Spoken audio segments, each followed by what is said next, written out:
Hello good people, I'm going to talk about the structure of atoms, isotopes and compounds. Well, that is another lie, but bear with me. While atoms are considered to be the smallest unit of matter, they are composed of subatomic particles, namely protons, neutrons and electrons. There are other particles beyond these, but we are not going to touch those with a 10-foot pole. The exact physical nature of atoms and the subatomic particles is rather strange, and so when we talk about them, we tend to use models that approximate the reality. One such useful model is the Bohr model, named after Niels Bohr, a Danish physicist who proposed it in 1913. In short, we can think of the atom as having a central nucleus made up of protons and neutrons. Collectively, these are referred to as nucleons. We also have the electrons that occupy orbitals in an electron cloud around the nucleus. The word nucleus stems from Latin and it means kernel or little nut. Protons are particles of positive charge, neutrons have no charge and are neutral, and electrons are particles of negative charge. Nucleons are responsible for the mass of an atom. This is not to say that electrons have no mass, but it is so small compared to the masses of protons and neutrons that it does not make much of a difference. An electron has a mass that is about 1,800 times less than the mass of a proton. The actual masses, using grams as a unit, are given here. These numbers are very tiny and a bit awkward. When talking about the masses of the subatomic particles, we tend to use atomic mass units, or AMUs. This gives us proton as 1.000 AMU, neutron as 1.009, and electrons as 0.00055. Generally, we tend to round these to 1, 1, and 0. What do these particles do? I am glad you asked. In short, nucleons are responsible for the mass, while the electrons are responsible for chemical properties of an atom. There is more to it though. The number of protons in the nucleus is also responsible for the identity of an atom. A single proton within the nucleus means that we are dealing with a hydrogen atom. 6 of them, and we are looking at a carbon atom. In this case, the nucleus has 8 protons, and so this is an oxygen atom. The number of protons can also be referred to as the atomic number of an element. The symbol we use is capital Z. The number of neutrons can vary. This gives rise to different versions of the same atom. For example, most oxygen atoms have 8 neutrons, but some will have 9 or 10. These different versions of the same atom are known as isotopes. More on them shortly. The sum of protons and neutrons gives the atomic mass number. The symbol we use for that is a capital A. All of this information can neatly be summed up by using atomic symbols. Aren't those the same as the chemical symbols? No, my dear chumps. Let's have a quick look. An atomic symbol contains the chemical symbol. For example, O for oxygen. The atomic number Z is placed in the lower left. In this case, it is 8 because oxygen has 8 protons. The atomic mass number A goes in the upper left. This number will depend on the number of neutrons. Oxygen has isotopes.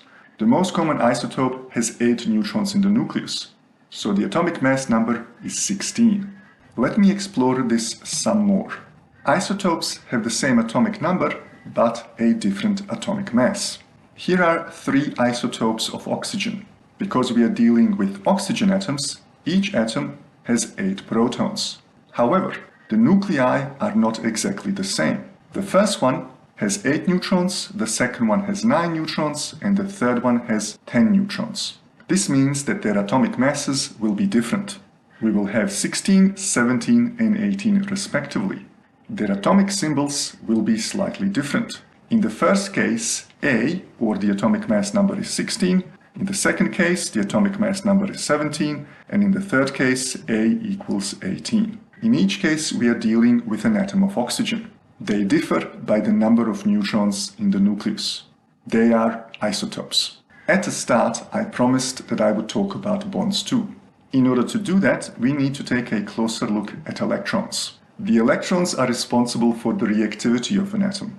They determine how an atom will interact with other atoms and what compounds it can help build. How do electrons do this? Well, for that, we need to explore the Bohr model some more. Keep in mind that this is a way to visualize the explanation. It is not a reflection of the atomic reality. At the center of the atom, we have the nucleus. The electrons can only occupy orbitals that are a certain distance away from the nucleus. The orbitals are represented by these concentric circles around the nucleus, and more often than not, they are referred to as electron energy levels. On this diagram, I have drawn 3 electron shells or energy levels. They are designated by the letter N. Not all energy levels are equal. The higher the level, the higher the energy. Electrons prefer to occupy lower energy levels whenever possible. And while all of them would like to occupy the first energy level, it turns out that there is only enough room for 2. The second energy level is a bit roomier and can hold up to 8 electrons. The third energy level can accommodate up to 18 electrons. I have not drawn them in. I know, I got a little bit lazy. There are energy levels beyond the third one, but they are not important to us right now. What is important to keep in mind is that electrons cannot exist between energy levels. The levels are a bit like rungs on a ladder. Just like we cannot step on the space in between them, the electrons cannot be in the space between the energy levels. The electrons of the outermost energy level are known as valence electrons. And rather than using the Bohr model and drawing these concentric circles, we tend to represent the valence electrons using Lewis dot structures, also known as electron dot diagrams. They are named after Gilbert Newton Lewis, an American physical chemist who first started using them in 1916. I'm going to use the first 10 elements to demonstrate. Both hydrogen and lithium have only one valence electron, so I'm going to put a single dot next to each chemical symbol. Beryllium has 2 valence electrons, so now we will have 2 dots on the opposing sides. Boron has 3 valence electrons, so we will end up with 3 dots. Carbon has 4, therefore 4 dots. Nitrogen has 5, and now things get a little bit interesting. We draw in the first 4 dots, and then we start pairing them up. And we tend to pair up the ones on top first. Oxygen has 6 valence electrons, so I'm going to draw in the first 4, and then I'm going to start pairing them up. And here we go, 6 dots representing 6 valence electrons.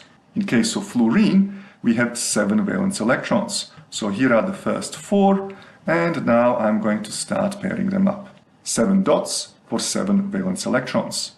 Neon has 8 valence electrons. All of them are paired up, so I can immediately draw them like so. What about helium? Helium has only 2 valence electrons, but they are paired up, so we tend to draw them like this. There is a pattern to the number of valence electrons. Let me use this cutout of the periodic table of elements to demonstrate that pattern. All of the elements in group 1 have 1 valence electron. All of the ones in group 2 have 2.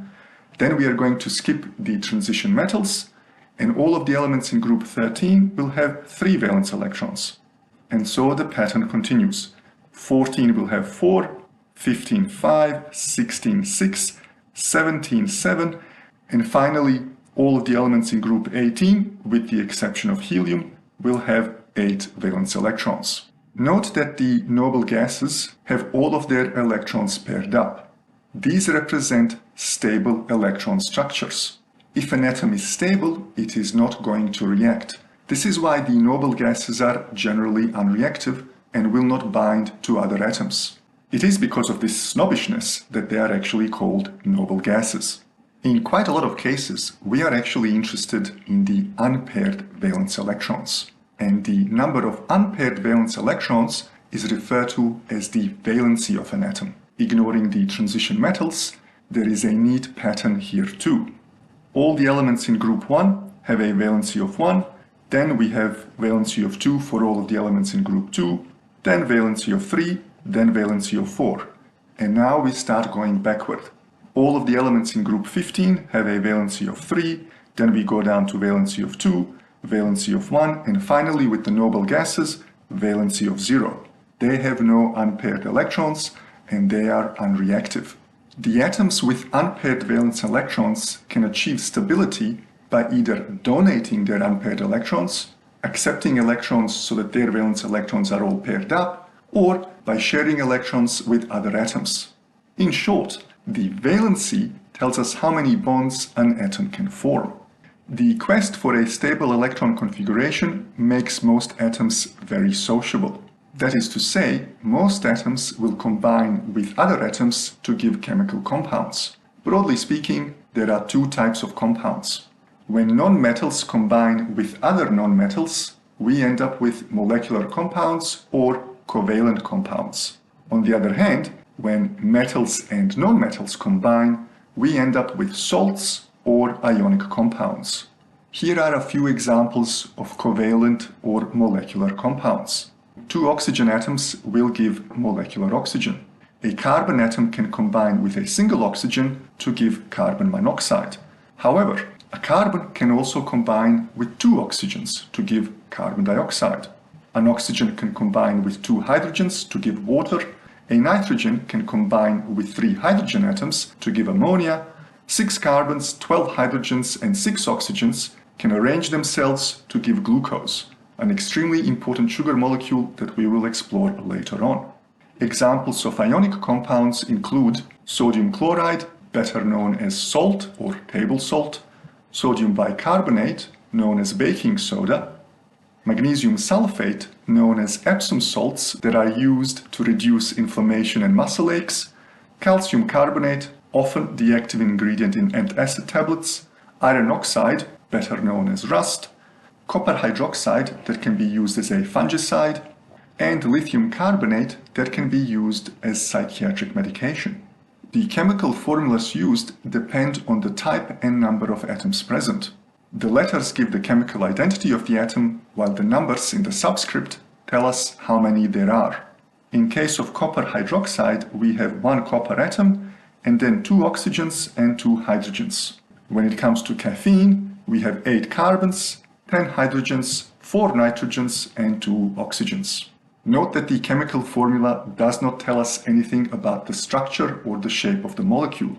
That is a conversation for another time. Speaking of caffeine, how about a nice break? That is all for now, and I will see you on the flip side.